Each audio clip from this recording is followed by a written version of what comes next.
പാതിരാത്രി താൻ അന്വേഷിച്ചു വന്ന ഫ്ലാറ്റ് കണ്ടെത്തി അതിനകത്തേക്ക് കയറാനുള്ള ശ്രമത്തിലാണ് ആ കൊലയാളി. അകത്ത് ഗെയിം കളിച്ചുകൊണ്ടിരിക്കുന്നതിനാൽ ആ കീ ഹോൾ തിരുന്ന ശബ്ദം കേട്ട് അവിടേക്ക് ശ്രദ്ധിക്കുന്നു. അപ്പോഴേക്കും ഫ്ലാറ്റ് തുറന്ന് അകത്ത് കയറിയ കൊലയാളി കത്തിയെടുത്ത് നേരെ ആ കട്ടിലിനടുത്തേക്ക് ചെല്ലുന്നു.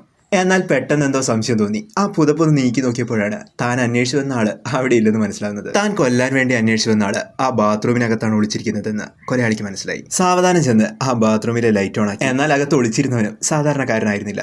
15 വർഷത്തെ തടവ് ശിക്ഷയും കഴിഞ്ഞെത്തിയ ഒരു സീരിയൽ കില്ലറായിരുന്നു അവൻ. കൊലയാളി സാവധാനം ആ ബാത്റൂമിന്റെ ഡോർ പിടിച്ച് തുറക്കാൻ ശ്രമിച്ചു. ഈ അവസരം മുതലെടുത്ത് അകത്ത് നിന്നവൻ തന്റെ കത്തി ആ ഡോറിലൂടെ കൊലയാളിയുടെ കയ്യിലേക്ക് കുത്തിയിറക്കി. പക്ഷേ തന്റെ കയ്യിലേക്ക് കത്തി കയറിയിട്ടും കൊലയാളി അവിടെ നിന്നും അനങ്ങിയില്ല.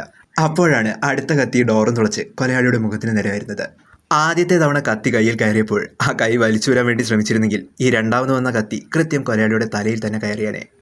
പാതിരാത്രി താൻ അന്വേഷിച്ചു വന്ന ഫ്ലാറ്റ് കണ്ടെത്തി അതിനകത്തേക്ക് കയറാനുള്ള ശ്രമത്തിലാണ് ആ കൊലയാളി. അകത്ത് ഗെയിം കളിച്ചുകൊണ്ടിരിക്കുന്നതിനാൽ ആ